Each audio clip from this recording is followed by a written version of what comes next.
Get ready. Hold tight. Hold on to your hats, boys. Libos. Hello, good evening, and welcome to another episode of the Wednesday Week. Just what the flipping Nora are you lot doing? I'm still in there. I'm still right behind him. It was just a very well thought out tactical plan by Danny. I want to go! I can literally feel the steam coming out your ears. So it's like a fun little post-game snack. The Wednesday Week! Hello, good evening, and welcome to another episode of the Wednesday Week, to a very special episode in which we actually deliver some news, which is rather exciting. Tonight, joining me, I've got Har from and I hope I get this right, the Canadian Soccer Daily. She's going to be joining us tonight to talk about some transfer, I was going to say gossip, transfer rumours, but I feel, Har, that you're going to shed a bit of light on this for us. I'm going to try to, and I'm going to try to not mix up the three Sheffield-based clubs, because I know the fans of all three clubs are quite passionate, as I have found out they are not the ones to mess about with. So, yeah, we'll talk about the transfer and Stuart Armstrong and how he got on here in Vancouver.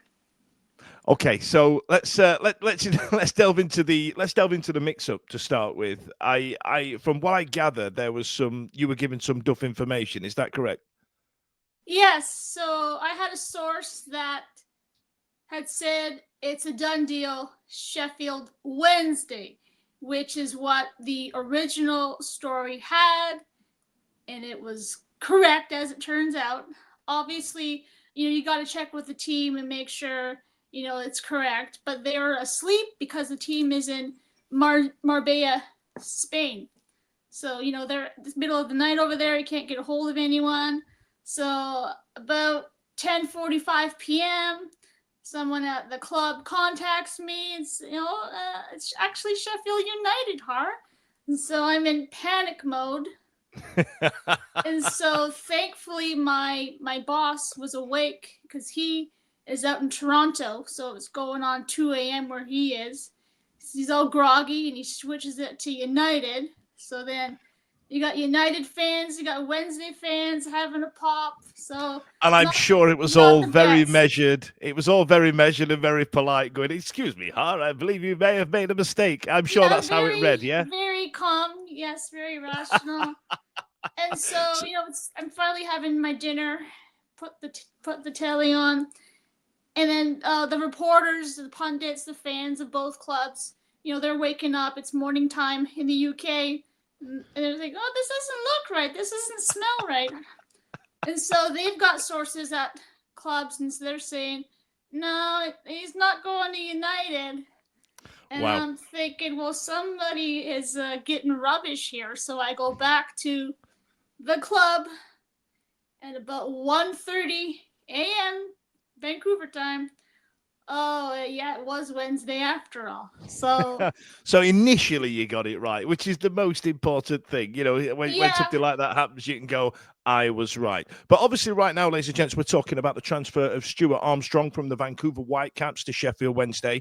Not been there a million years, but I was looking at your article as it circled around the internet, and the comments on Reddit. So there is there are /Whitecaps FC of the comments on that are absolutely beautiful. We've got, "Well, that sucks. I'm emotionally preparing myself for something. That was a monumental waste. The promise was there. First year I bought season tickets." Everybody's in a terrible mood about this. Does that mean we're heavily linked? Is this a done deal? Tell us about the entire ball game, because this is your story, right? Yes, I broke it and decided to have all the clubs involved. So what I was told by multiple sources is Stuart Armstrong flew up from the team's training preseason camp in Marbella, Spain. I believe the airport is Malaga. I don't think there's a direct flight. Or would they go up to Manchester? What's the closest airport to where you guys are? So flew up today from Spain. Obviously has to have the medical, the testing, the fitness, get that all done and dusted. I'm told there is a transfer fee. I'm told it is small. I do not have the number, and even if I did, would I want to report it? I'm not so sure. Well, you don't know which is going to get confirmed or not. Now, Stuart Armstrong, with his time in Vancouver, bit of an odd transfer for him to go there in the first place, right? Like it kind of got released by Southampton, which I thought he did quite well. Yeah. You know, prior to that, we're talking a £7 million fee when he left Celtic. Played Champions League football. Like, you know, this is not a poor striker we've got here. Albeit he's 32, but for him to go to Vancouver in the first place was a bit of an odd one, right? Yeah, definitely was a signing that we were told, that wasn't going to get done. It wasn't going to get across the line. And obviously, near deadline day and the transfer window here in MLS, it gets done. So he's announced on September 3rd. And, something's up there. So we dig into it. And when we see the salary that he's on, 2.8 million US. Oh yeah, I would sign in Vancouver too. So I think that was a factor. I talked to him at his introductory presser and asked him, when did you and your family, your wife, when did you decide? What was the exact date as to when you wanted to come here to play in MLS? And we didn't really want to give an exact date or exact time frame specifically. I think the factor was money. I think that's a big factor. Obviously, Vancouver is a world-class city, an opportunity to play in a new league. But you can tell me, is there anyone over in England that's going to pay him 2.8 million US a year? What does that equate to? It's about half now, isn't it? Oh, that's Canadian, isn't it? My maths is escaping me right now, but there are probably a few clubs that will throw a few quid at that type of stuff. Turns out it might be us right now. Our chairman's come under a lot of flack of late about not putting his hand in the pocket and not supporting the club and stuff like that. But there are times when he'll go on one hand to have a very vocal upfront tear up with our fans and then support the manager who's been the most exciting manager we've had in about 30 years.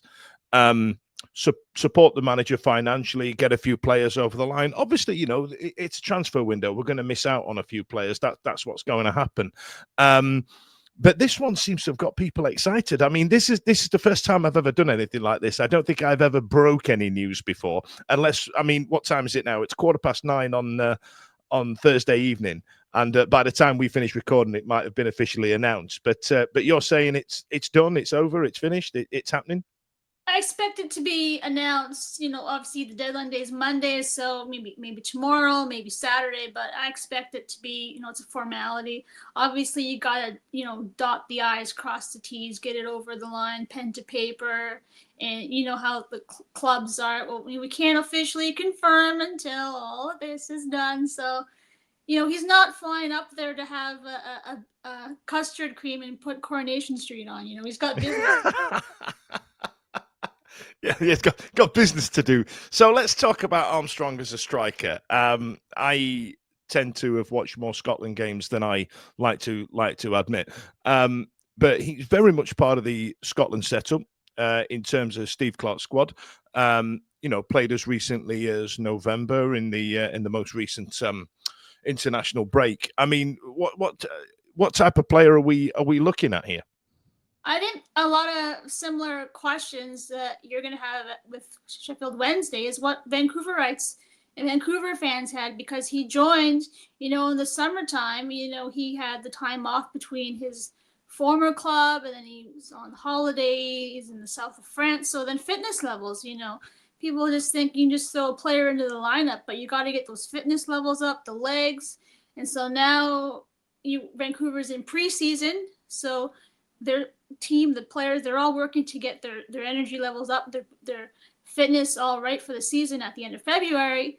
And so you have to see where Stuart Armstrong is in regards to that, because Sheffield Wednesday is right in the mix of their campaign. So their fitness is up to snuff for the players, and they're playing against competition where your teams are raring to go. So, do I expect him to come in and play 90 minutes right away? No, of course not. So we'll see how long that takes for him to get charged up. And then obviously in Vancouver, that was the biggest question. That's why he was in and out of the lineup for those 2 months that he was with the Whitecaps, because it was building up his fitness, because he had been having summer off, training a little bit obviously, but not playing match days every week. So fitness, I would say, is a big question mark, and we'll have to see how long that takes, and then when he can play. So that's the main challenge, I would say, in regards.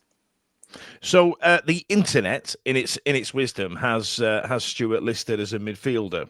Or can we delve into what type of midfielder he is? Are we talking like a box to box, just normal? If you play Football Manager MC, are we talking attacking midfielder, defensive donkey work midfielder? One of those, left, right, that type of thing. Where would you say his best position would be?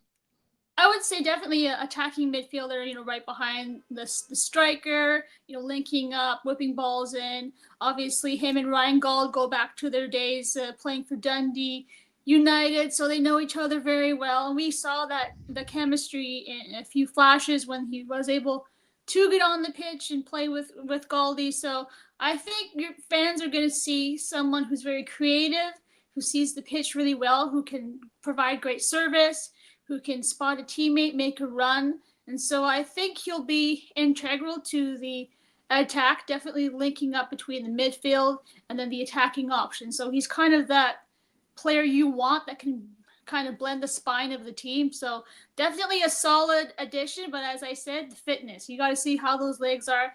It was curious to see that he played on Wednesday for the Whitecaps in their preseason game. So I'm like, well, be careful though. You don't want to make sure he's all good. Let's calm down here. Do you feel like he might have used the Whitecaps as a bit of a highly paid get his fitness in, or do you feel this transfer has come out of the blue a little bit? It's hard to say because we haven't been around the team because they came back to Vancouver and they had a few players up for media availability, and the next day they announced a new coach, and that same day they flew off to Spain. So we've not really had an opportunity to talk to the players. I did get a cheeky photo of Stu, so I wasn't supposed to, but I took some photos there when he was on the pitch. So yeah, it's hard to know where it is because we just haven't been able to get access and talk to the players. I know Vancouver media here in the city that cover the team regularly, they have reached out. They were wanting to speak to Stu while the team was over in Spain, and he was not made available, so you can probably connect the dots. So we'll have to see how his introductory presser is. Yeah, that's a big green flag, as it were. That's a big indication, isn't it, that he's not allowed to talk. So I'll tell you what then, before we wrap this up, in terms of percentage of getting this over the line, are we talking 80, 90, 98, 99.9, or is it done and we're just not saying it out loud? I don't want to railroad you, Har, like, you know what I mean? You're clearly in the know. This is your story, right? I mean, I've been railroaded enough in the last 24 hours, man. The fans are ruthless. I don't know. You need to go for a walk or like maybe go smell some fresh air. Let me give you some background on that. So, Sheffield Wednesday fans do get a little bit prickly, and Sheffield United and Sheffield FC. We get a bit prickly when people just refer to us as Sheffield. Now, there's been a lot of rumours over the last week. So our talismanic or perhaps industrious midfielder Shea Charles was on loan at Sheffield Wednesday, and he was due to return back to his parent club, which is ironically Southampton. And during that period of uncertainty, there was rumours of Sheffield United trying to gazump the transfer of him coming back because Southampton recalled him, wanted to renegotiate the deal so we could get him back again. And the internet, the artist formerly known as Twitter, was in absolute meltdown when it came to we might lose one of our better players that we had on loan to our neighbours. So with this information on top and the misinformation that you were given, I can certainly imagine, having been on the internet for a number of years, I've been cancelled a significant amount of times, and stick your head above it. There'll be something else to whinge about tomorrow, or we might be in a celebratory mood because we've done the announcement video, right? Yeah, something will turn up. We'll see. But this is definitely the most aggro I've got in the decade plus that I've covered the Whitecaps. So the fans are number one in that regard.